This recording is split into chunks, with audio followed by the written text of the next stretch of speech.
Hola, soy Rodrigo Di Llorio, presidente de la octava edición de las Jornadas de Neurorehabilitación, Inclusión y Discapacidad de Santa Catalina. Este año con la particularidad que va a ser la primera vez que va a ser totalmente de manera virtual por el tema de la pandemia, de ahí el nombre que es Neurorehabilitación y Cuidado de Pacientes Críticos Crónicos en un contexto inesperado. Va a tener dos partes. La primera parte, a partir de hoy van a estar subidas todas las charlas al canal de YouTube y pueden acceder a través de los links que les llegan a su mail. Ahí lo importante es que pueden ver las charlas que quieran, las veces que quieran y pueden dejar sus comentarios, sus preguntas y sus dudas. También lo pueden hacer vía mail a jornadas@csantacatalina.com.ar. Todas estas preguntas y dudas van a ser preseleccionadas en la semana y el día que va a ser en vivo, la presentación el día 12 de diciembre, los expositores, los que dieron las charlas, van a responder cada una de las dudas. Bueno, sin más, quedan así inaugurada la octava edición de la Jornada de Neurorehabilitación y quiero aprovechar para agradecer a quienes participaron, a quienes pusieron su empeño, su esfuerzo, tiempo fuera del ámbito laboral para que todo esto fuera posible. Bueno, los espero.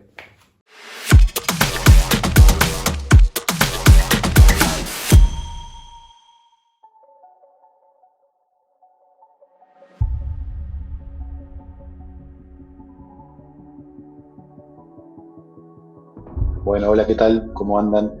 Mi nombre es Francisco Esperón, soy kinesiólogo respiratorio, formo parte de este equipo de nuestra clínica y bueno, estoy muy agradecido por haberme hecho participar de estas jornadas. Lo que vamos a hacer es compartir la pantalla para ya empezar a charlar un poquito del trabajo que les vengo a presentar. Con el servicio nuestro de kinesiología respiratoria de la clínica, junto con mis compañeros de guardia y de planta, y con nuestros jefes y los coordinadores, generalmente surgen inquietudes de cómo evaluar a nuestra población particular de pacientes. Sabemos que es un centro de pacientes crítico-crónicos de diversas patologías, pero siempre tuvimos esta ganas y esta inquietud de conocer a nuestras poblaciones particulares para a partir de ahí ver qué podemos hacer, si podemos aplicar algún tipo de protocolo, si podemos desvincular o descanular antes a los pacientes, etcétera. Pero bueno, primero lo que nos surge siempre es conocer a la población particular. Es así como fueron surgiendo en nuestro servicio distintos tipos de estudios, algunos se pudieron publicar, otros no, buscando conocer, por ejemplo, qué características tienen los pacientes que se canulan en la clínica, qué características tienen los pacientes que no se canulan en la clínica, si el estado de conciencia, por ejemplo, o el estatus neurológico influye o no influye a la hora de canular, si influye totalmente o parcialmente.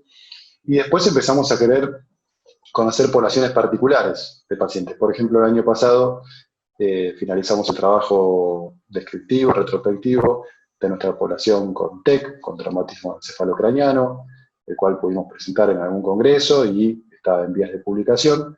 Y lo que surgió este año fue plantearnos cómo se comportaban los pacientes con ACV. Así que es una población bastante amplia en nuestra clínica. Es así como comenzamos haciendo este trabajo que lo pudimos presentar en dos congresos este año, en el Congreso de Neurología argentino y en el Congreso de la Sociedad Argentina de Terapia Intensiva. El próximo paso, obviamente, sería ver si podemos publicarlo, y acá se lo venimos a contar a todos ustedes. Este trabajo se titula Características de los pacientes crítico-crónicos con accidente cerebrovascular.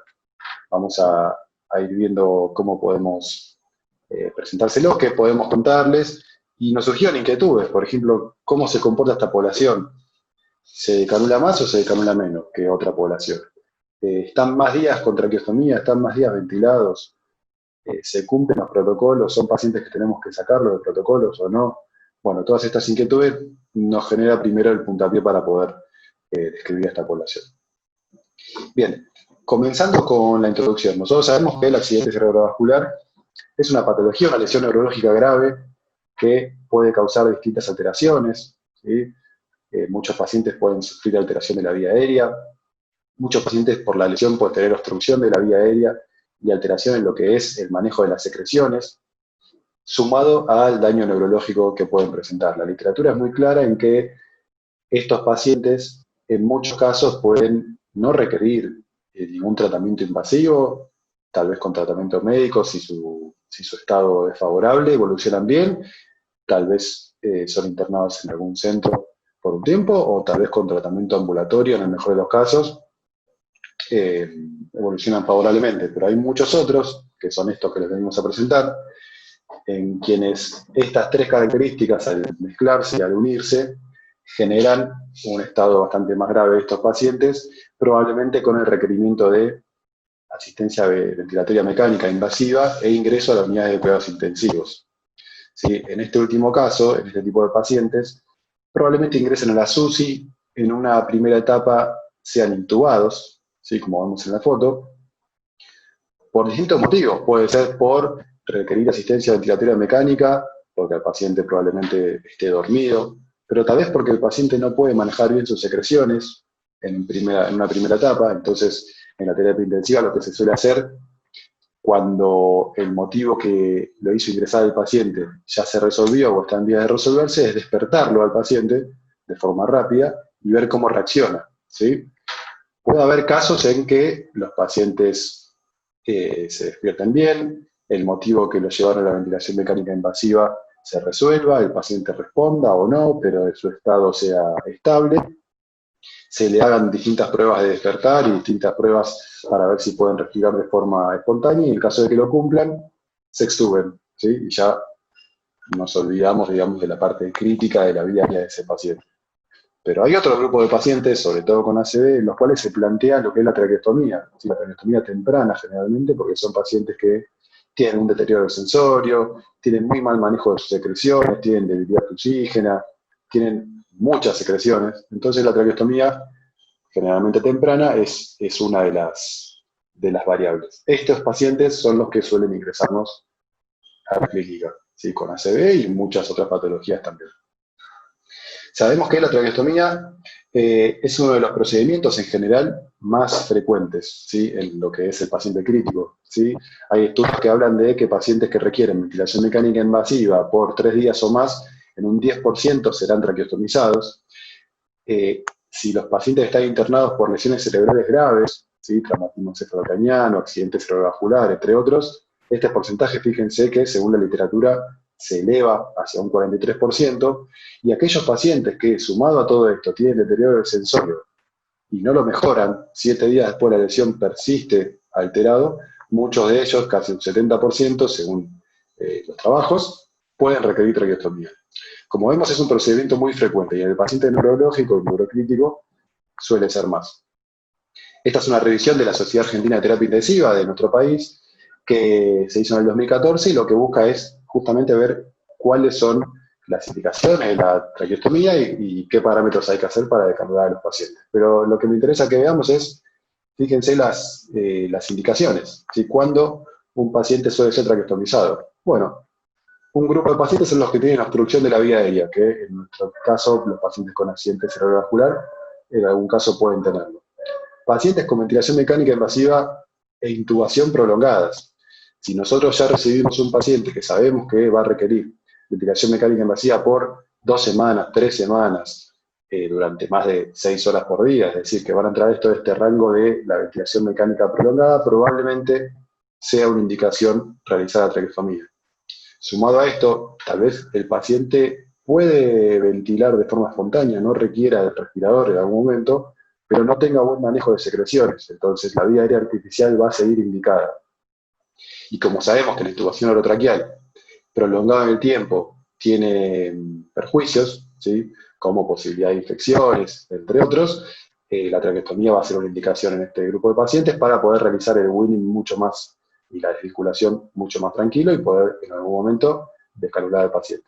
Y un dato no menor es el confort. No es lo mismo un paciente con un tubo en la boca, con sedación, con analgesia, tal vez con bloqueantes neuromusculares, un paciente que no va a estar cómodo, que no va a poder expresarse seguramente, a un paciente que tal vez con la traqueostomía puede estar mucho más confortable, pueda estar más despierto, en algunos casos pueda hasta hablar, pueda hasta comer, pueda hasta caminar, De hecho, en nuestra clínica vemos muy comúnmente pacientes traqueostomizados, por ejemplo, del gimnasio.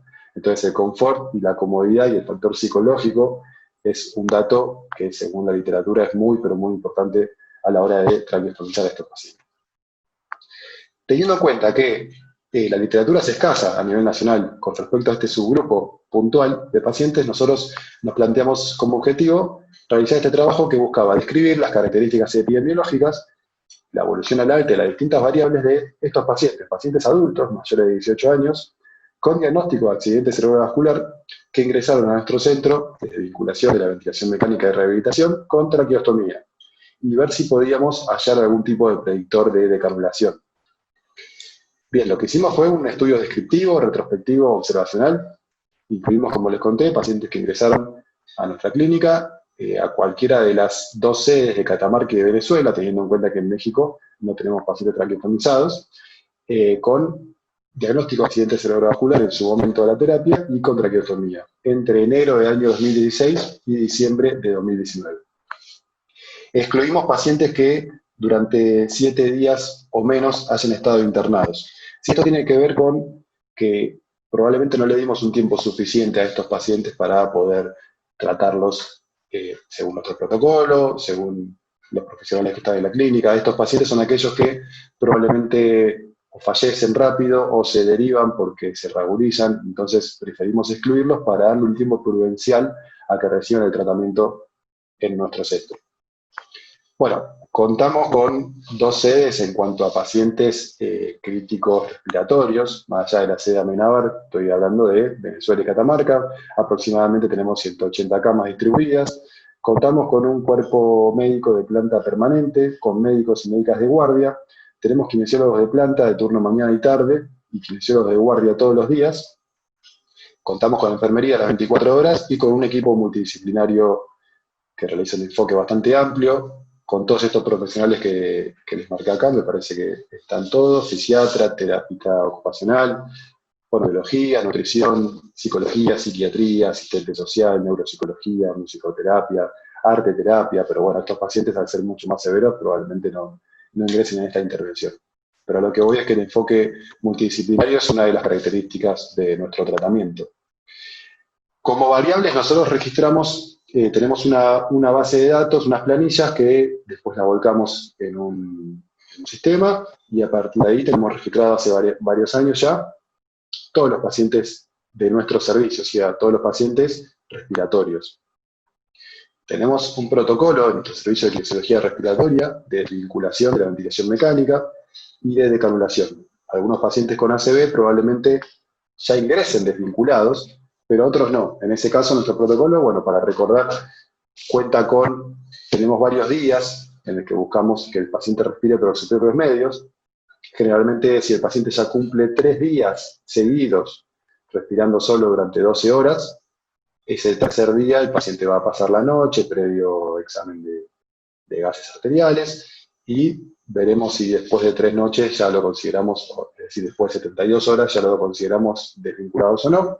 Y para la decanulación tenemos en cuenta bastantes variables más, que tienen que ver con la tolerancia a la oclusión de la cánula, que tiene que ver con que el pasaje en la vía aérea, el flujo de aire sea correcto, que el paciente no presente tos persistente, que el paciente tolere esa oclusión. En ese caso le realizamos lo que son los Blue Test, ¿sí? Para ver si la saliva, en este caso, va donde tiene que ir o si filtra a la vía aérea.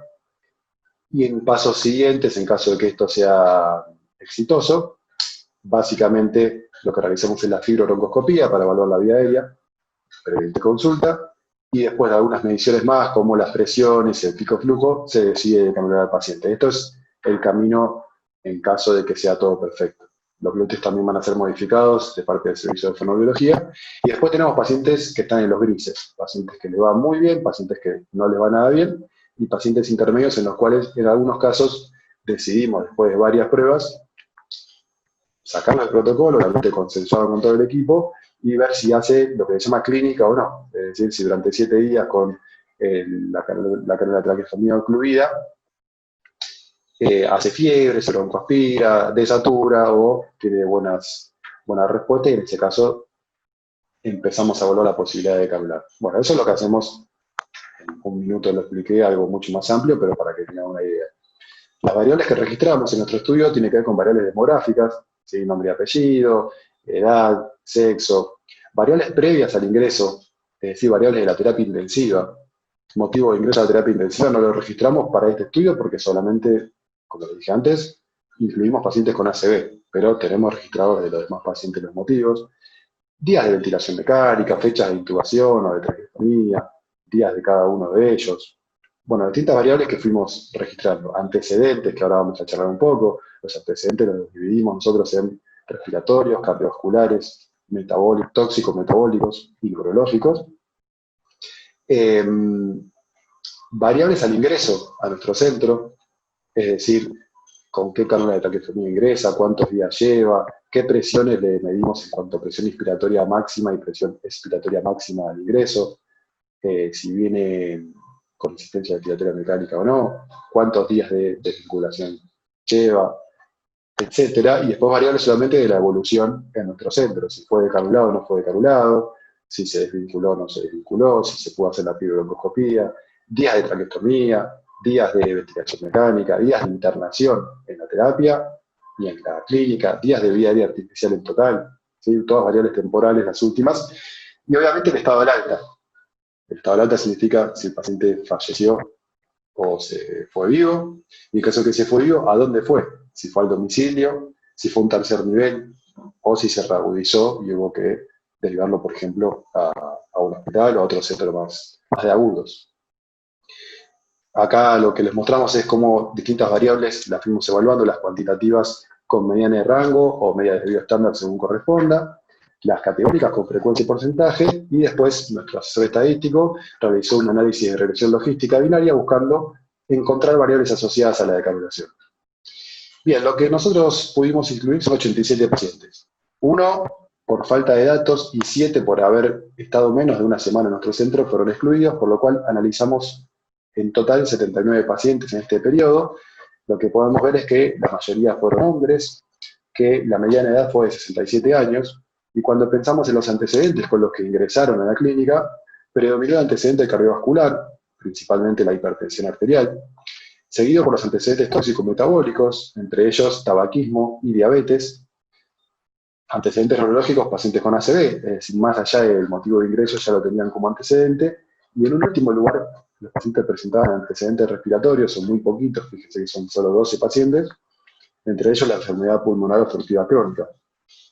En cuanto a la calidad de vida previa, la mayoría de los pacientes, según relato de ellos, o según epicrisis o relato del familiar más cercano, eran independientes. Fíjense que un tercio de estos pacientes, casi un 30%, presentaron alguna internación previa en la terapia intensiva y muy poquitos pacientes habían ingresado previamente a algún centro de desvinculación de la ventilación mecánica y de rehabilitación. En cuanto a las variables temporales, son pacientes que estuvieron más de un mes en terapia intensiva, estuvieron en promedio 12 días intubados y una mediana de 26 días de asistencia ventilatoria mecánica en UTI. Es decir, son pacientes que ya venían con varios días de vía aérea artificial. Evaluamos el tipo de ACV según si fue isquémico o hemorrágico y según su localización. Lo que podemos ver es que predominó el hemorrágico y el supratentorial, es decir, arriba de tronco, y cuando buscamos las combinaciones, lo que vemos es que justamente la combinación de hemorrágico y supratentorial predominó con un 53%, a ver si me marca, creo que me marque la flecha, seguido de isquémico e infratentorial. Esto obviamente lo recabamos de las epicrisis más que nada. En cuanto al estado de conciencia, nosotros utilizamos la escala de coma revisado, que como sabemos los divide pacientes en pacientes vigiles sin respuesta, con un estado de mínima conciencia o en coma, y lo que vemos es que la gran mayoría del ingreso presentó el estado del síndrome de vigil sin respuesta, seguido por un estado de mínima conciencia y por coma. Lo que vemos es que al egreso, un número considerable, un 50% de los pacientes que habían ingresado en esta escala, pudieron presentar una mejoría, ¿sí? Muchos de los que estaban vigiles sin respuesta pasaron a estado de mínima conciencia, y muchos de los que estaban en estado de mínima conciencia pudieron emerger de él. En cuanto a los pacientes que ingresaron con ventilación mecánica, vemos que fueron un 34%, de los cuales la gran mayoría pudo ser desvinculado. Muchos pacientes ya ingresaban en procesos de vinculación, así que no fue algo muy dificultoso. De hecho, si ven los días de desvinculación, de weaning, van a ver una mediana de 8. ¿Sí? Son pocos días, rápidamente los pudimos desvincular y aproximadamente 11 días estuvieron en nuestra clínica, pero fíjense que el rango intercuartílico tiene un 75% de 112 días. Es decir, hubo pacientes que estuvieron muchos días ventilados. En cuanto a la decanulación, pudimos decanular un 60% de nuestra muestra, con 32 días de mediana a la decanulación, recanulando solamente a un paciente que fue más de 10 días después. ¿Sí? Entonces, probablemente no tenga que ver con la decanulación en sí, sino con alguna sobreinfección o alguna intercurrencia. Y cuando evaluamos la decanulación según la mejoría de la escala de coma revisado, podemos ver que aquellos que lograron decanularse pudieron mejorar su sensorio. Los que no se decanularon también, pero en menor medida. Con respecto al estado del egreso, fíjense que tenemos una mediana de 98 días de internación en nuestra clínica.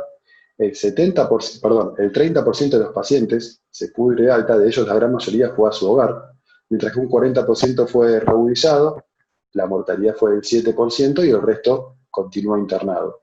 De los que continúan internados, el 70% casi fue decanulado. Esto tiene que ver probablemente con cuestiones más administrativas, pacientes que ya están en condiciones de alta y por algún motivo no pueden irse de la institución. Y en cuanto a la decanulación, ahora vamos a ver que los días de internación también variaron entre los pacientes decanulados y no, pero probablemente los no decanulados, algunos pueden haber fallecido, se pueden haber derivado, mientras que la mortalidad sí tuvo diferencia entre los que se decanularon y no. Casi que la hace 8 veces mayor la mortalidad entre aquellos no decanulados. Nosotros tenemos como antecedente este estudio que se realizó en nuestro centro también, de un análisis de cohorte de pacientes decanulados. ¿Sí? Se buscó ver qué pasaba con estos pacientes, más allá de que el objetivo del estudio fue otro. Lo que yo les quería mostrar acá es que se fijen el porcentaje de decanulados en este estudio. Es mucho menor el porcentaje de decanulados en la población general que cuando analizamos los pacientes puntualmente con ACV. ¿Sí? Eso es algo que tenemos que tener en cuenta y tenemos que analizar por qué. Porque uno a priori podría pensar que nuestros pacientes se decanulan menos. Bueno, la población de pacientes con ACV presentó casi un 60% de decanulaciones, es un porcentaje bastante alto. Y en el análisis de regresión logística, cuando se intentaron buscar variables, en el análisis univariado se vio que los pacientes con ACV isquémico y los mayores de 70 años tuvieron menor probabilidad de ser decanulados. Es decir, ser más joven de 70 años y tener un ACV hemorrágico, dicho de otra forma, nos presenta mayor probabilidad de ser decanulados. Al hacer análisis multivariado, solamente la edad fue la variable que generó una diferencia significativa. Entonces, como conclusión, podemos decir que la mayoría de nuestros pacientes se pudieron decanular exitosamente y que el ACV hemorrágico se asoció positivamente con la decanulación en el análisis univariado. Al ajustarlo por edad y sexo, esto no se vio. La única variable que sí tuvo injerencia fue la edad, menor de 70 años. Este es el póster que presentamos en los distintos congresos, que es un resumen de todo lo que les dije recientemente. Muchísimas gracias por su atención, espero que haya sido claro y estoy disponible para cualquier tipo de pregunta. Muchas gracias.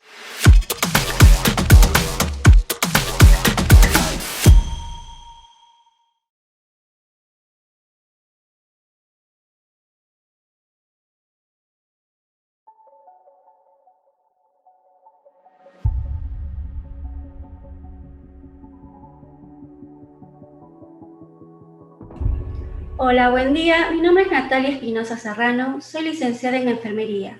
Actualmente me encuentro trabajando en la Clínica de Rehabilitación Santa Catalina. El trabajo a presentar trata sobre el impacto de las lesiones por presión en pacientes post-COVID-19 en una clínica de rehabilitación. Ahora bien, la COVID-19 es una carga importante para las unidades de cuidados intensivos, debido a la cantidad de pacientes que requieren medidas de asistencia ventilatoria mecánica. Además, también, según datos estadísticos generales, consideran que estos son asintomáticos u oligosintomáticos. Independientemente de las patologías subyacentes, se considera que el 20% de estos casos serán moderados o graves. el 5% requerirá de UTI. Se entiende y es necesario aclarar que las lesiones por presión representan un grave problema en la salud pública, ya que interfieren entre la relación de rehabilitación y retraso en el alta institucional, así como el impacto negativo sobre la salud y calidad de vida de los mismos, y como la prolongación en las estadías hospitalarias, y esto también lleva a infecciones intrahospitalarias. Ahora bien, según datos obtenidos por la Organización Mundial de la Salud, en el mundo prácticamente la prevalencia de lesiones por presión es un 5 y 12%. En la Argentina es un 22,5%. Y en Santa Catalina la prevalencia es un 35%. Estos son datos obtenidos en el mes de junio y octubre de 2019.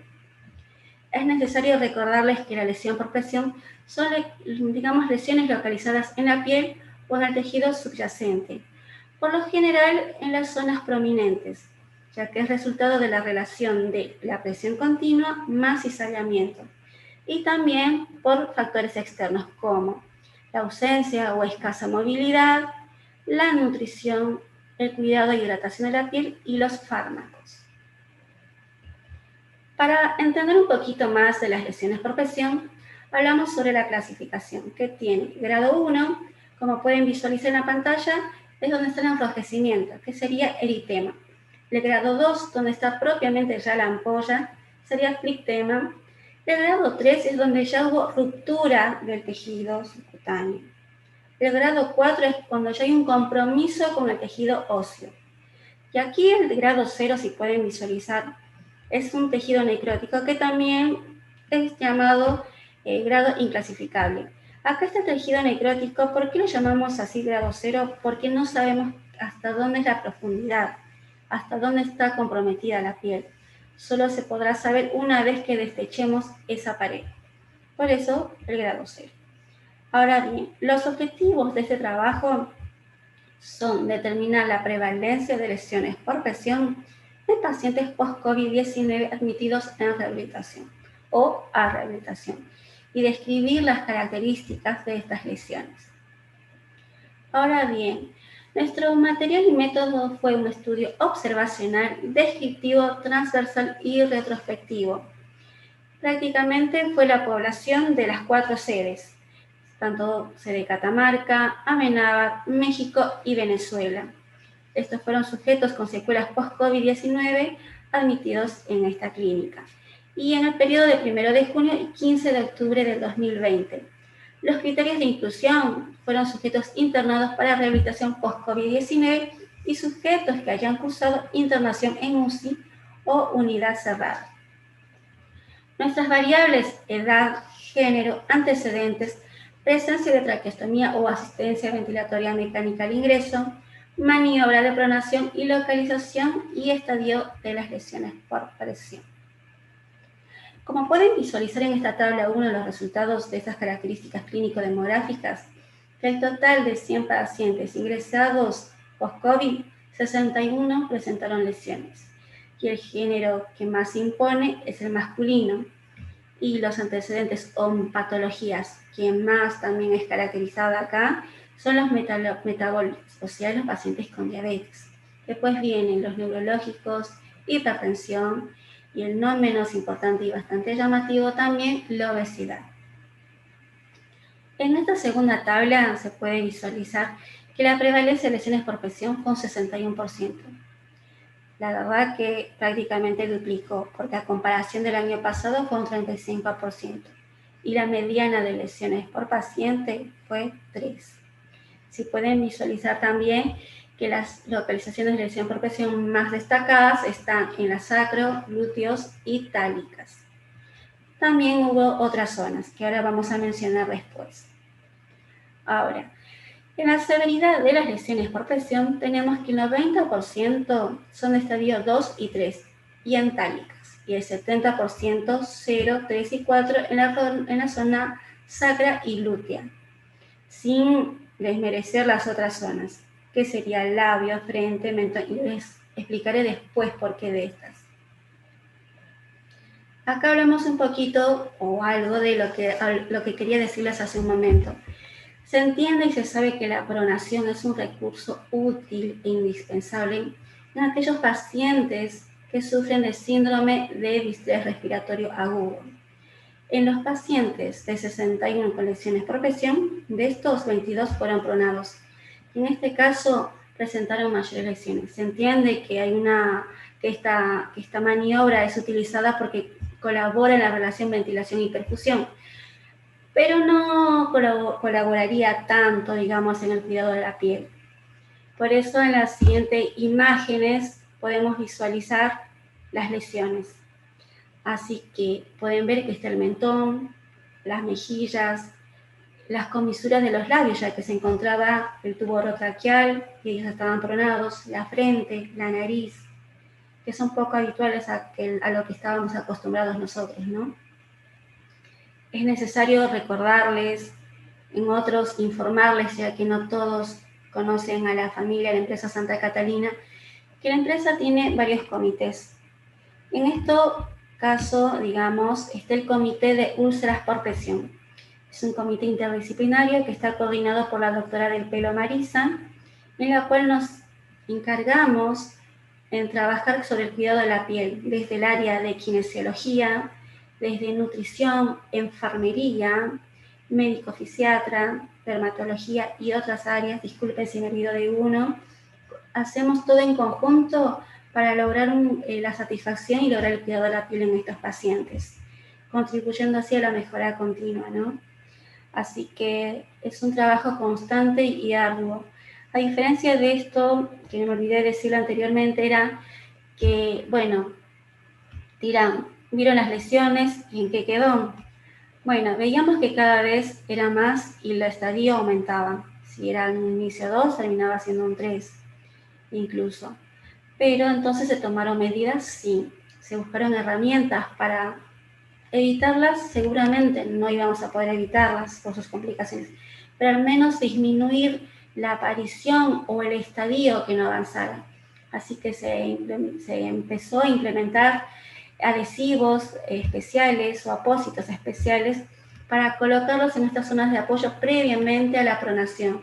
Se demostró la realidad de que disminuían el estadio, que cuando los supinábamos a los pacientes ya no tenían un grado 3, tenían un grado 1. Eso colaboró de una forma, la verdad, impresionante. Cuando hablaba de los pacientes con obesidad, que era una complicación para los pacientes con COVID, hablaba de esto, que ellos presentan estas lesiones importantes, se las pueden visualizar en la zona sacra, glúteos.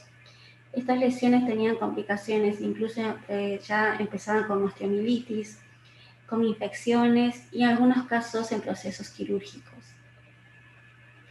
Nuestros resultados, bueno, lo dije anteriormente, que la prevalencia de lesiones por presión fue 61%. Las localizaciones que mayor frecuente fueron sacra, glúteos, talones y cabeza. Los estadios más frecuentes, 3, 4 y 0. No coinciden mis manos. Y los factores de riesgo más frecuentes, hipertensión, diabetes y obesidad. Los pacientes que fueron pronados presentaron mayor frecuencia de lesiones por presión en localizaciones poco habituales, como mencioné y como vieron en las imágenes anteriores. Ahora, la discusión de este trabajo fue que se observaron diferencias con respecto a antecedentes propios y nacionales, tanto en la localización como en prevalencia. Creemos que la prevalencia de estas lesiones por presión aumentó debido a que, al haber implementación de aislamientos o medidas de aislamiento y protocolos, hubo, digamos, menos o disminución en el contacto personal de salud con paciente. Y hubo una disminución en la frecuencia de rotaciones, porque también hubo la pronación y que muchas veces lo ideal es que estuvieran entre 24 y 48 horas. Después las posiciones que frecuentaban el paciente de forma de cúbito, que también colaboraba a la aparición de estas lesiones. Ahora también, ¿por qué no?, la prolongación de esta estancia hospitalaria, y esto impedía y retrasaba la rehabilitación de los mismos, y el impacto negativo en la calidad de vida. Nuestras limitantes fue un estudio retrospectivo. la población incluida con sesgo, porque creemos que la población incluida, digamos, puede ser que no haya sido nuestra población que represente en sí a los pacientes de Santa Catalina. Y la falta de datos completos de las historias clínicas. Pacientes que ingresaban, no teníamos epicrisis en ese momento, venían de domicilio, de lugares de agudos, y no había información, no teníamos la información presente para empezar o iniciar. Eso no quita que no empezamos a iniciar con nuevas herramientas, estrategias con el paciente, pero la faltante de esta nos limitaba para seguir. Nuestra conclusión: la alta prevalencia de lesiones por presión en pacientes COVID-19, que fue mayor a la de 2019, lo que quiero decir que la de 2020 fue mayor a la de 2019. Acuérdense que dije en un inicio que en 2019 la prevalencia fue de un 35% y este 2020 fue un 61%. Y que se observaron localizaciones no habituales de lesiones por presión en los pacientes que fueron pronados. La relevancia del trabajo, ¿cuál es? Es aumentar el conocimiento sobre el tema, ya que es escasa la bibliografía al respecto. Creemos que puede ser también al ser una enfermedad nueva, no había mucha información, todos estábamos aprendiendo, así que no había mucho antecedente de esto. También concientizar el equipo de salud sobre el riesgo específico de lesiones por presión, ya que es necesario incentivar para que tomemos medidas preventivas al respecto. Y promover la creación de protocolos específicos, pero para esta población. Tenemos varios protocolos para varios procesos, pero no tenemos algo específico para ellos. Y seguir manteniendo, porque ya lo venimos haciendo, la consigna del trabajo interdisciplinario para mejorar la evolución de nuestros pacientes. Como dije al inicio de mi presentación, soy licenciada en enfermería, por eso consideré necesario que esta imagen estuviera presente. Ella, Florence Nightingale, es conocida como nuestra máxima referente, como la madre de la enfermería moderna. Ella, en sus memorias, determinaba que enfermería era la ciencia y el arte de cuidar. Este año, según para la OMS, doy fe que es así, que está proclamado como el Año Internacional de la Enfermería, ya que se cumple 200 años del nacimiento de Florence Nightingale. Y quería aclarar que independientemente de que como política de calidad de Santa Catalina es lograr la satisfacción de nuestros clientes y pacientes, nuestra política como enfermera es brindar cuidados de calidad. Ante todo, siempre. Y hay una frase que me conmueve en lo particular, que era de un médico y finalmente como un paciente oncológico, que es Albert Jovel, que decía: puedo aceptar que no me curen, pero no que no me cuiden. Y es ahí donde hago hincapié, donde encuentro otra vez la vocación. La esencia de nuestra profesión es eso, el cuidado de calidad e incluso en el morir, para darles un buen morir, porque siempre tenemos que pensar en el otro, verlo del lado humanístico, y esta es la profesión. Así que enfermeros y enfermeras que estén del otro lado, sigamos compartiendo esto que venimos desde hace atrás y de mucho tiempo. Sigamos brindando cuidados de calidad. Y para finalizar, quiero agradecer a la institución Santa Catalina por brindarnos este espacio, a todos nosotros, a cada uno, para demostrarles o mostrarles lo que estuvimos haciendo durante este año.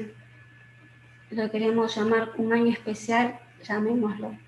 Seguramente muchos de ustedes sufrieron o pasaron situaciones difíciles de forma indirecta o directa, pero sepamos que contamos con cada uno de nosotros, trabajamos en equipo Y sabemos que Clínica Santa Catalina es una familia que nos contiene a todos nosotros. Así que muchas gracias por todo esto y gracias por seguir trabajando día a día por nuestros pacientes, por su bienestar y seguridad ante todo. Gracias.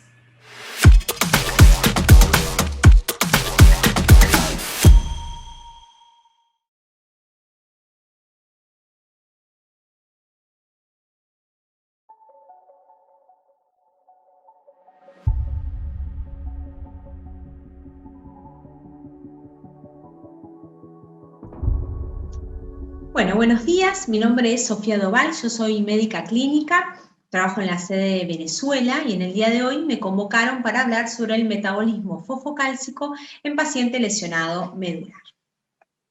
Cuando uno piensa en las complicaciones luego de una lesión medular, uno piensa en la espasticidad, piensa en el intestino neurogénico, piensa en la vejiga neurogénica, piensa en alteraciones a nivel sexual, insuficiencia respiratoria, osificación heterotópica, escaras, pero hay algo que a veces no tenemos en cuenta, que es la salud ósea, es decir, la osteoporosis y la predisposición a fracturas que tienen estos pacientes.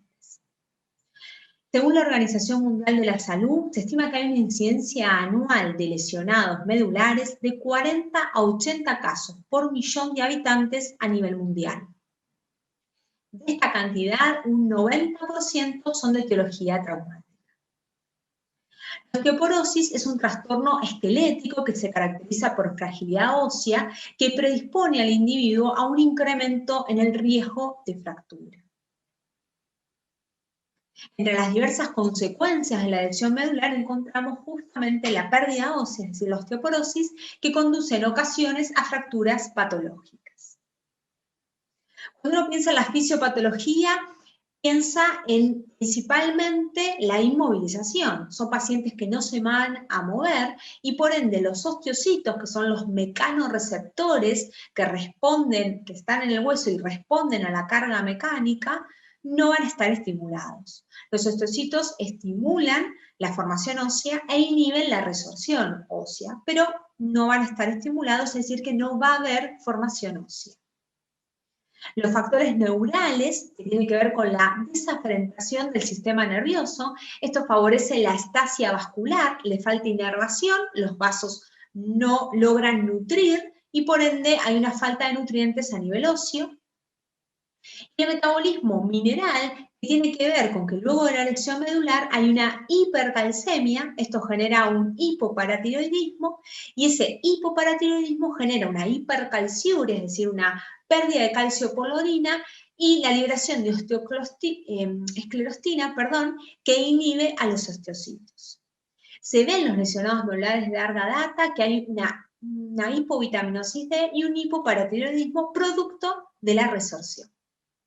Es decir, en esta fisiopatología tenemos en cuenta 3 factores, si bien hay muchos más que participan en la causa de la osteoporosis en lesionados medulares. La prevalencia, principalmente en la fase aguda, es decir, del primer al segundo año, hay una pérdida ósea muy importante, de un 30 a un 40% de masa ósea, y esta pérdida ocurre rápidamente. Luego viene la fase subaguda, que es del primer al segundo año, y hay una pérdida del 4% de masa ósea por mes. Y luego viene la fase crónica, que hay una estabilidad de la masa ósea, ¿sí? Pero sigue habiendo una alteración para la formación de masa ósea. La desmineralización se genera sobre todo a nivel sublesional, ¿sí? Y predomina en los huesos largos. Los factores de riesgo, principalmente tenemos factores de riesgo generales, lo tiene esto todos los pacientes, y así también los lesionados medulares, la menopausia, la edad, mayor edad más osteoporosis, la genética, la masa corporal, estilos de vida, ingesta de calcio, vitamina D, si el paciente es tabaquista, si es alcohólico, si se hace ejercicio físico, pero en el lesionado medular a estos factores generales se les va a sumar factores específicos. Esos factores específicos van a ser el nivel de lesión, es decir, va a haber más osteoporosis en pacientes tetraplégicos. El tipo de lesión va a ser mayor en personas con lesión completa. La espasticidad se cree que es un factor protector la espasticidad porque en cierta forma genera un movimiento muscular y podría llegar a estimular a los osteocitos, esto igual es controversial. La duración de la lesión, a mayor antigüedad de la lesión, menor densidad mineral ósea.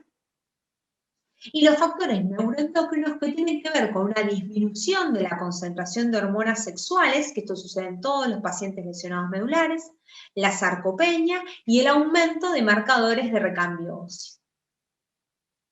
Es decir, que el paciente lesionado medular, sí o sí, debemos hacer diagnóstico y estudiarlo para evaluar su masa ósea. ¿Cómo lo evalúo? Bueno, como toda mesa tenemos 4 patas. Una pata es el laboratorio, así que le pediré una calcemia, fosfatemia, vitamina D, marcadores bioquímicos. Le pediré una orina de 24 horas con calciuria y con creatinina urinaria. Una radiografía para ver si hay fracturas previas óseas, radiografía de cadera y columna lumbar anteroposterior. Una densitometría ósea, ¿sí? Que acá es un poco controversial qué pedir, pero todos condicen en pedir fémur. Según algunos textos hablan de pedir fémur proximal, otros fémur distal, ¿sí? Y siempre pedir columna lumbar anteroposterior. Y en el caso de cuadripléjico se puede pedir de radio distal. El tratamiento, hay tratamiento farmacológico, que va a ser el mismo que para todo paciente con osteoporosis, suplementos de calcio, de vitamina D, de calcio al menos 1200 miligramos de calcio por día, y de vitamina D un mínimo de 600 unidades, ¿sí? Si bien otros recomiendan 1000 unidades. Y bifosfonato, en la fase aguda se da ácido zoledrónico, se puede dar, y en la fase crónica el alendronato. El denosumab es un anticuerpo monoclonal que en algunos pacientes con osteoporosis severa también se puede tratar. En cuanto al tratamiento no farmacológico, hay muchos trabajos de investigación, la realidad es que hay muy poca evidencia de que ayude, pero bueno, desde la bifestación, la marcha, el ejercicio físico, FES y TENS, ¿sí? De todos estos, si bien no previenen la pérdida ósea, puede ayudar a la formación ósea bipedestar, marchar y el ejercicio físico, ¿sí? Bien. Entonces, en la práctica lo que planteamos en la Clínica Santa Catalina es hacer un trabajo de investigación, ¿sí? Para estudiar justamente esto, con resultados preliminares, ¿sí? Para avanzar más adelante. El trabajo se llama lesión medular y salud ósea, complicaciones frecuentes y evitables, pero desestimadas. Los objetivos del trabajo fue determinar la prevalencia de pacientes que han sido alguna vez estudiados para conocer su estado óseo luego de la lesión medular, determinar cuántos sujetos recibieron tratamiento preventivo o terapéutico de enfermedad ósea luego de la lesión medular, y determinar la prevalencia de fracturas patológicas en sujetos con lesión medular en función del tipo de lesión, etiología, género y tipo de evolución. El diseño fue un estudio observacional, descriptivo, prospectivo y transversal. Consistió en una encuesta electrónica de 15 preguntas a pacientes lesionados medulares entre el 1 de abril y el 15 de agosto del 2020. La muestra fue obtenida de base de datos de diferentes centros de rehabilitación y los encuestados dieron su consentimiento. Los criterios de inclusión fueron todo paciente mayor de 18 años con lesión medular. Este estudio fue aprobado por el Comité de Docencia e Investigación y el de Bioética de la Clínica Santa Catalina. Las variables de medición fueron datos clínicos demográficos, se evaluó la edad, el género, la etiología, se preguntó el nivel de lesión, el tipo de lesión y los años de evolución. Sobre la osteoporosis se preguntó si había información sobre que era importante en los pacientes lesionados medulares estudiar la salud ósea. Se evaluó si había un diagnóstico de osteoporosis, si recibieron alguna vez o estaban recibiendo tratamiento y si tenían un seguimiento sobre su salud ósea. Se evaluó si habían tenido antecedentes de fracturas y en qué localización eran esas fracturas. El resultado fue, primero, sobre las características clínico-demográficas, Se tomaron, en total, fueron 45 pacientes los encuestados con una edad media de 37 años, ¿sí? Lo que se vio, y lo puse en gráficos para que esté más claro, fue que había 30 pacientes masculinos, ¿sí? O sea, había más predisposición del sexo masculino. El nivel de lesión, hubo 22 pacientes que eran pacientes lesionados a nivel torácico, 16 a nivel cervical y 7 a nivel lumbosacro.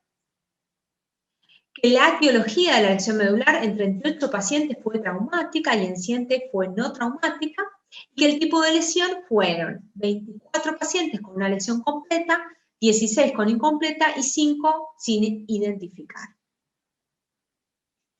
Dentro de la prevalencia de las fracturas se vio que de los 45 pacientes había 12 pacientes que se fracturaron, ¿sí? De estos 12 pacientes se vio que había 7 pacientes de sexo masculino, 5 femenino. De etiología fueron 10 pacientes con lesión medular traumática y 2 no traumática. El tipo de lesión había 6 que tenían una lesión completa y 5 incompleta y una sin identificar. Y los años de evolución se ve una clara prevalencia en los pacientes con mayor años de evolución, más de 15 años había 5 pacientes. Y de 1 a 3 años de lesión, 2 pacientes. Lo mismo, 2 pacientes de 3 a 5 años y de 10 a 15 años otros 2 pacientes. Entonces, la discusión podemos decir que como digamos, se pudo tomar que había un 66%, o sea, había 29 pacientes que nunca habían recibido información sobre su salud ósea, ¿sí? De los 45 pacientes había 21 pacientes que habían sido estudiados, es un 46%, 18 de modo de control y 3 posfractura. La especialidad que estudió la salud ósea fueron 7 eran fisiatras, 13 clínicos y un neurólogo, y quienes recibieron tratamiento, hubo 8 pacientes, o sea, un 18%, y 2 pacientes solos recibieron bifosfonato alguna vez. Se vio que en las fracturas había una prevalencia de un 27%, es decir, todo lesionado medular que se evaluó, 27% se fracturó alguna vez, luego de la lesión medular. Y la ubicación de la fractura patológica fue la de miembro inferior, referida como pierna y pie. Es decir, que como conclusiones, el 46% de los pacientes habían sido alguna vez estudiados para conocer su estado de salud ósea. Un 18% recibió tratamiento, una muy pequeña cantidad, y 27%, ¿sí? Una gran prevalencia, tuvo alguna vez fracturas patológicas en miembros inferiores. Ese 27% hubo similar prevalencia en cuanto a género y tipo de lesión, y hubo una mayor prevalencia en las lesiones medulares de tipo traumáticas y en el grupo de más de 15 años de evolución. La patología ósea en pacientes lesionados medulares fue pobremente jerarquizada realmente en los sujetos encuestados, ¿sí? Y consideramos, por ende, con este trabajo, que el enfoque adecuado de los pacientes con lesión medular debe incluir el control de la salud ósea y lo relacionado a medidas preventivas para evitar complicaciones relacionadas. Bueno, muchas gracias por su atención.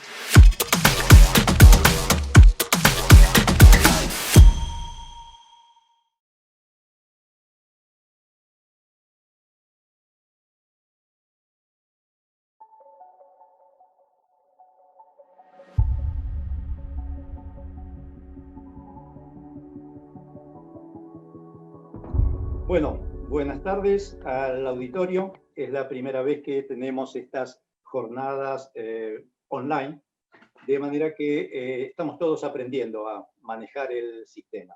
Tenemos hoy el privilegio de estar con el doctor Ignacio Magrio.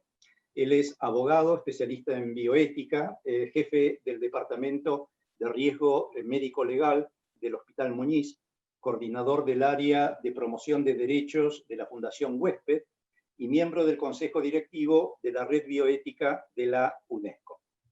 Fundamentalmente está acá porque es una buena persona y porque tiene mucho para ofrecernos desde su experiencia en diferentes comités de bioética.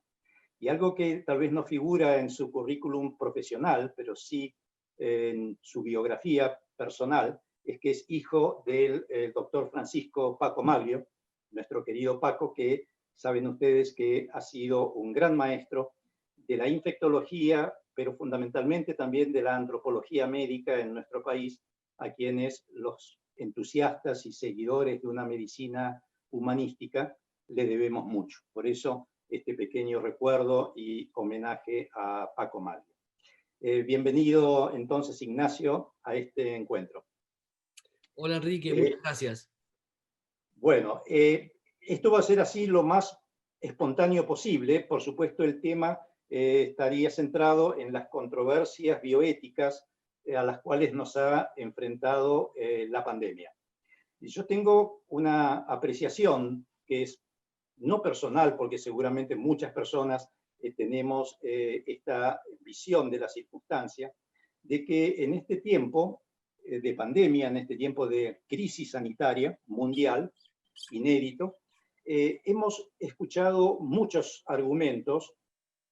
argumentaciones de todo tipo, pero la mayoría de ellas centradas en una mirada unidimensional del problema, basada fundamentalmente en aspectos biológicos, en aspectos materiales, y creemos que tal vez no se le dio la misma jerarquía, la misma importancia a aspectos de tipo ético, filosóficos, de tipo antropológico. Y creo que es tal vez la mayor deficiencia que puede tener algunas consecuencias nocivas para el tratamiento de nuestros enfermos, pero también hacia el futuro de nuestra sociedad.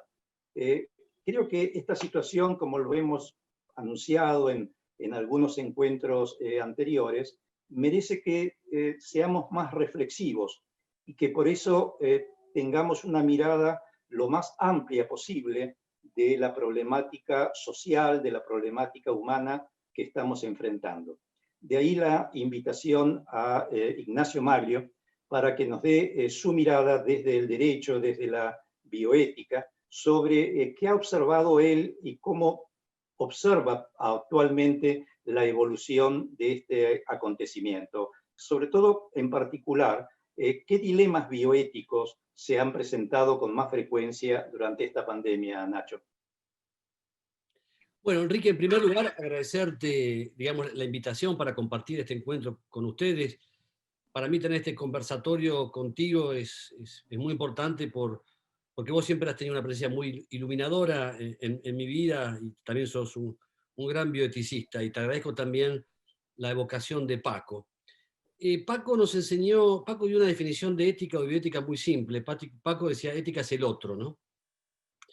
Y en este sentido yo creo que la pandemia, yo digo que la pandemia tiene una capacidad desnudatoria muy importante, porque saca el velo, la pandemia, de situaciones, digamos, que padecíamos y que padecemos con total crudeza. Camus decía, ¿no? En el mundo siempre hubo guerras y pestes, pero siempre toman a la gente desprevenida, ¿no?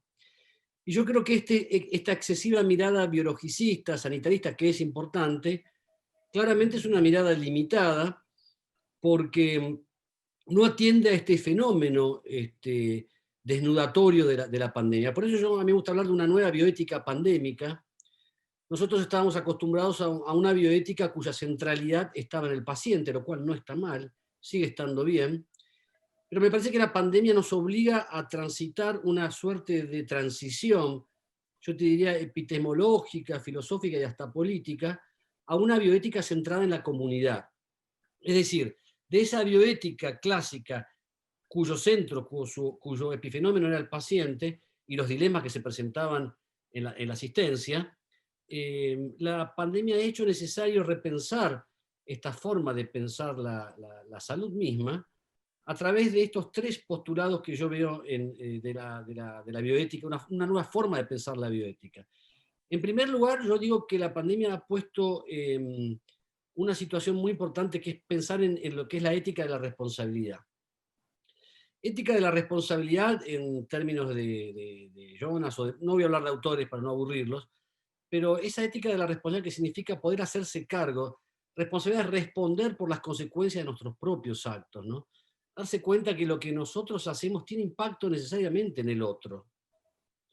A mí me gusta citar un poco a Francisco también, ¿no? Yo lo sigo, más allá de de lo que uno pueda creer o no. El Papa Francisco, cuando empezó la pandemia, dice la Tierra está pataleando, ¿no? Es decir, la Tierra está pataleando y esta pandemia de alguna forma es ese pataleo de la Tierra, ¿no? Entonces yo diría, esa ética de la responsabilidad que también nos obligó desde la bioética, por ejemplo, a pensar cómo usamos los recursos. Y ahí se planteó el primer dilema. El primer dilema era a quién atender primero, quiénes tenían prioridad, a quiénes podíamos ingresar en terapia intensiva cuando las unidades de terapia intensiva eran limitadas, y a quiénes podíamos respirar o dejar de respirar. Entonces ahí también vemos una nueva dimensión de la ética, que yo creo que es muy importante verla ahora, que es la ética del cuidado. Hablamos de la ética de la responsabilidad y ahora hablamos de la ética del cuidado, que tiene que ver también con resignificar los fines de la medicina. Porque la pandemia también nos obligó a escuchar los límites del discurso sanitario, del discurso médico, del discurso bioético y del discurso jurídico. Especialmente cuando no hay alternativas terapéuticas, tanto para prevenir como para curar la infección por COVID-19. Entonces yo creo que ahí también hay que pensar en una transmutación de ese fin de la medicina, que va más allá del curar y que tenemos que pensar en el cuidar. Lo cual no es poco, porque si uno, a Paco también siempre le gustaba brevar en las fuentes del origen, ¿no? De las palabras, y vos fíjate que la palabra médico viene de aquel verbo griego medeo, y medeo justamente no es el que cura, sino el que cuida. También de alguna forma me hace recordar lo que Trudeau en el siglo XI después de Cristo mandó escribir a su mujer en su epitafio. Él fue víctima de lo que se denominaba el encarnizamiento terapéutico de la época, ¿no? Porque era un médico joven, una enfermedad desconocida, nadie podía curarlo, y fue asediado por la tecnología de punta. Siglo XI después de Cristo lo sumergían en piletas con sanguijuelas, le clavaban estopas, le hacían tomar orín de buey, una cosa espantosa, lo que hoy se denomina encarnizamiento terapéutico. Y él se hizo famoso porque mandó a escribir en su epitafio aquella frase famosa que decía algo así como que la medicina no es el arte de curar siempre, es intentar curar a veces, aliviar a menudo y confortar siempre. Entonces nosotros nos encontramos con esta necesidad de pensar en términos morales a la luz de nuevos valores, porque también nos dimos cuenta de la insuficiencia de los principios de la bioética tradicionales, de esos principios que venían casi dictados de una bioética, digamos, que podemos llamarla clase medista, machista y anglosajona, ese famoso mantra de Georgetown, que pensábamos que esos 4 principios eran suficientes: la autonomía, la beneficencia, no maleficencia y la justicia. Y nos dimos cuenta que esto no tiene nada que ver con nuestro contexto cultural ni siquiera con nuestro enclavamiento antropológico. De manera tal que en esta ética mediterránea que nosotros tenemos, tuvimos que buscar y encontrar nuevos fundamentos. Y yo aquí encontré 3 principios que a mi juicio son esenciales, Enrique, para trabajar en la pandemia, que son la dignidad, la solidaridad, la equidad y la confianza. Yo creo que estos deben ser los principios orientadores de una nueva ética de la salud colectiva, inclusive de una ética asistencial también, ¿no? Y quiero empezar a definir el tema de la dignidad, porque vos fíjate que la dignidad es un concepto, a mi juicio, esencial, es un valor que fundamenta la bioética y los derechos humanos, por lo menos en mi perspectiva filosófica e ideológica, pero sin embargo es un concepto muy difícil de precisar y de definir. Y esta imprecisión que tiene el concepto de dignidad ha valido o ha promovido una grieta, utilizando una palabra que está de moda, una grieta en la filosofía contemporánea, en la bioética contemporánea, donde muchos autores dicen que la dignidad es un concepto vacío, que tiene pocas posibilidades de uso y que es un concepto inútil. Por el contrario, nosotros decimos que la dignidad es un valor esencial, y ahora en la pandemia yo te voy a contar cuáles son las posibilidades de uso del concepto de dignidad. En primer lugar, para definirlo podemos decir que es un valor que se predica de los seres humanos, de las personas. Y esto no es un detalle menor, porque sabemos que hay otros entes que quizás tienen derechos, como los animales, el medio ambiente, las generaciones futuras, pero no tienen dignidad. De manera tal que esos entes que tienen derechos pero no tienen dignidad, podemos utilizarlos nosotros como como medio para determinados fines, para crear vacunas, ahora que se está discutiendo el tema de vacunas, para generar alimentos, abrigo. De manera tal que lo que orienta este valor de la dignidad es que nos obliga a considerar a los demás y a que nos consideren a nosotros como fines y nunca como medios, desde aquella enseñanza kantiana también, ¿no? Perdóname, Nacho, recuerdo una frase de Paco, y que además creo que está escrita en uno de sus libros, que él decía: la dignidad no es un derecho humano, es la base de todos los derechos humanos. O sea, sin el principio de dignidad, todos los otros derechos son meras cuestiones superficiales, superfluas. O sea, sin dignidad y sin el principio de la dignidad del hombre, no podemos hablar de ningún tipo de ética. Disculpame la interrupción, pero me pareció algo muy sintético, pero que de alguna manera nos confronta con qué decimos cuando decimos ética aplicada. De manera que, bueno, seguí por favor con tu discurso, pero me parece muy, muy valioso recordarlo en este momento. No, justamente es muy iluminador, porque por eso te decía que la dignidad, más que un principio, es un valor o un metaprincipio que es el fundamento primario y último de la bioética y de los derechos. Es decir, así que esa referencia me parece absolutamente pertinente, Enrique. Entonces la dignidad podemos decir estas tres cosas. En primer lugar, que es un valor que se predica a las personas. En segundo lugar, es un valor que nos obliga a considerar a cada uno de nosotros como un fin y nunca como un medio. Y en tercer lugar, lo que plantea la dignidad es lo que se denomina la inviolabilidad de la persona humana, es decir, que también es la gran paradoja, digamos, de la bioética y del derecho, que cada persona es un ser único e irrepetible. Somos diferentes y somos necesarias y maravillosamente diferentes. El mundo sería un embole si todos fuésemos iguales. Entonces, de alguna forma, esta es la gran paradoja, porque todos nacemos, como bien decía la Declaración Universal, todos nacemos en igualdad de libertades y de derechos, pero todos al mismo tiempo somos seres únicos e irrepetibles. Y esta es una aplicación práctica también del uso de la dignidad, en el sentido de que desde el más pobre hasta el más rico, todos merecen la misma consideración y respeto.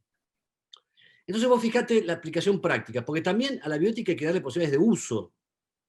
Uso en el mejor sentido de la palabra, no uso con un contenido, digamos, neopragmático o utilitarista, sino uso para que la bioética esté al servicio de la gente que realmente lo necesita.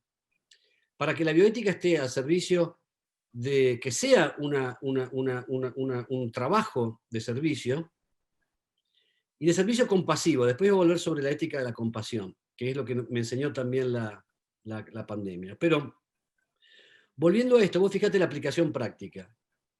En los primeros días, meses de la pandemia, en Italia especialmente, después en España, y al comienzo en la región del norte, en Italia, en Lombardía, allí hubo situaciones trágicas donde médicas y médicos tuvieron que tomar decisiones en condiciones de soledad, de anomia, de incertidumbre, donde llegaron a decidir quién vivía y quién dejaba de vivir, quién entraba a una terapia intensiva y quién dejaba de entrar, quién utilizaba un respirador y quién no lo utilizaba. Y allí, y luego en España también, se comenzó a utilizar a la edad como un criterio de asignación de recursos primario. Y fíjate que allí los adultos mayores, muchos murieron porque no tuvieron esa posibilidad de acceder al uso de ese recurso escaso. Y nosotros nos dimos cuenta que esto claramente fue un abuso y fue una negación del principio de dignidad. Porque así se estaba instrumentalizando y se estaba tomando a esas personas como medio para un fin y no se consideraba ese valor, esa dimensión esencial de la dignidad. Por eso nosotros en Argentina, las primeras recomendaciones que hicimos, también que tuvimos tiempo, ¿no? Esto lo hicimos con el diario del lunes, pero esta concepción de la dignidad nos permitió tener dos apreciaciones. En primer lugar, no considerar la edad como un criterio de asignación autónomo, y en segundo lugar, establecer, por ejemplo, criterios de asignación de discriminación positiva, donde tratábamos en forma desigual a los desiguales y en donde tratábamos de favorecer a los desfavorecidos. Y ahí, por ejemplo, utilizábamos criterios de asignación positiva a trabajadores de la salud, a trabajadores esenciales, a personas gestantes, a niños, niñas y adolescentes. De manera tal que fíjate que aquí hay posibilidades de uso concreto de este principio, digamos, de la dignidad. Y la otra cuestión muy importante que es que las valoraciones vinculadas a las condiciones sociales o a la discapacidad tampoco deberían ser criterios de asignación de recursos. En muchos países, lamentablemente, se utilizó, por ejemplo, la perturbación mental o algunas alteraciones neurológicas, llegado el caso, digamos, que al tema que nos une en estas jornadas, se utilizó muchas veces a la perturbación mental como un criterio de asignación de justicia, de asignación. Y para nosotros esto claramente atenta, en primer lugar, desde el punto de vista jurídico, contra la Convención de los Derechos de las Personas con Discapacidad, y por otro lado, pulveriza ese principio de la dignidad, Enrique, porque se está considerando a esas personas, esa condición social o esa valoración social, como un criterio de asignación. Bueno, esto para... Nacho, entiendo muy bien, o sea, el criterio de aplicación de la bioética en estos casos, pero mi pregunta también va en este sentido. La asistencia médica es un derecho, pero no necesariamente debe ser una obligación. Por eso lo que quería preguntarte es, porque cuando digo asistencia médica también me refiero a la aplicación de algunos principios de la bioética. ¿Qué pasa en la pandemia, por ejemplo, con la aplicación de la ley de muerte digna, cuando a un paciente se lo interna compulsivamente, se lo obliga a recibir determinados tratamientos y las circunstancias que se le crean es las de morir estando aislado, sin ningún recurso afectivo, porque no solo está aislado a veces de su familia, sino que nos ha tocado ver pacientes que murieron aislados, inclusive del contacto con el médico, con el enfermero. Ese es un tema que te pediría que me dieras tu opinión, o sea, si, qué grado de obligatoriedad se le impone a la persona a recibir determinado tipo de asistencia cuando también podría negarse. Claramente, ese es un buen punto y también es una aplicación concreta del concepto de dignidad. Vos fijate que el derecho y la bioética no pueden promover ni favorecer el ejercicio abusivo de ningún derecho. Y esto fue lo que nos pasó en la pandemia. Nosotros, desde el equipo de cuidados integrales del Hospital Muniz y del Sanatorio Finoquieto, del Comité de Bioética, fuimos los primeros en realizar una recomendación para el acompañamiento en situación SUD, que es situación de últimos días u horas de vida, porque claramente nos pareció una situación oprobiosa, esas muertes aisladas, esas muertes solitarias, donde determinado fundamentalismo infectológico, ojo que yo tengo, mis amigos son todos infectólogas y infectoras, lo digo con cariño, pero un excesivo cuidado y una excesiva protección en supuestos de bioseguridad provocaba eso. Nosotros en el Hospital Muniz, con 6 salas de terapia intensiva, con cientos, hemos llegado a tener 30, 40, 50 ingresos por día, eran personas que ingresaban por la UFU, la familia no las veían más, teníamos que inclusive nosotros darle elementos esenciales para su higiene, y esas personas no veían más, y si llegaban a morir, jamás tenían posibilidad de morir acompañadas. Hay un gran oncólogo y bioeticista y paliativista argentino, Alfredo Navigante, yo lo quiero mucho. Alfredo estudió durante muchos años los deseos en los finales de vida de cientos de personas que él acompañó en situación final de vida. Y él estableció un solo aspecto que era común a todas esas personas en los finales de vida, que era que nadie quería morir solo, todos querían morir acompañados. Y este creo que es un derecho humano esencial, el derecho a morir en paz y a morir acompañado y, por supuesto, a morir sin dolor. De manera tal que lo que vos decís, Enrique, a nosotros nos pareció una situación de mucho desamor, de mucho desamparo. Eran muertes desaparecidas, ¿no? Una compañera la llamó así, a pesar de la referencia a uno de los momentos más oscuros de la historia argentina, ¿no? De la dictadura, pero muertes desaparecidas porque la gente no podía asistir tampoco. Entonces esto generó, y también hay ya sistemas, hay estudios secuelares sobre la epidemia de familias que no han podido transitar el adiós y que hay situaciones de lutos y de duelos patológicos al no haber podido estar en los finales de vida. De manera tal que nosotros esto lo pensamos, no solamente lo pensamos, sino que lo actuamos y realizamos las primeras recomendaciones para el acompañamiento en situación de final de vida. Sí, lamentablemente hemos observado muchas situaciones, aún en nuestro ámbito de trabajo, donde la aplicación estricta, te diría de manera literal y mecánica de los protocolos, es como cuando se aplica la ley también de manera literal y mecánica, o sea, soslayando el espíritu de la ley. Cuando se aplica de esa manera pragmática, se cometen grandes, no solo errores, sino violaciones, inclusive a derechos fundamentales del paciente y de sus familiares. Yo creo que también ha influido mucho el miedo que todos hemos tenido en distintas formas y momentos durante la pandemia, porque el miedo es algo instintivo, básico, respecto de la posibilidad del contagio, pero un mecanismo de defensa psicológico, social, que a veces observamos ante el miedo, es el solicitar de alguna manera, tácitamente, que se nos den protocolos de acción para evitar tener que tomar decisiones creativas y aplicar en cada caso la decisión más prudente. Es como si dijésemos, bueno, la medicación es aspirina para todo el mundo y con todas las personas yo me comporto de la misma manera, cuando eso es un contrasentido de la medicina humanística y de la medicina basada en la ética y en la dignidad. O sea, una decisión tomada sobre un paciente en este momento no significa que la misma decisión tenga que aplicarse a otro paciente en otra circunstancia. Por eso, el tema de la ética basada en las circunstancias creo que es un tema en el cual deberemos profundizar mucho, sobre todo cuando haya terminado este periodo en el que todavía estamos un poco ajetreados así por pensamientos hegemónicos, mucha ideologización del pensamiento, mucho intervencionismo epidemiológico, sin demasiados criterios antropológicos, que es lo que yo decía al principio, o sea, que las decisiones de una eventual nueva normatividad social provengan de epidemiólogos, infectólogos y políticos, creo que es un peligro del cual tenemos que estar advertidos, porque todas esas decisiones vienen tamizadas por el miedo de la sociedad. Y una sociedad con miedo es una sociedad muy susceptible de ser manipulada.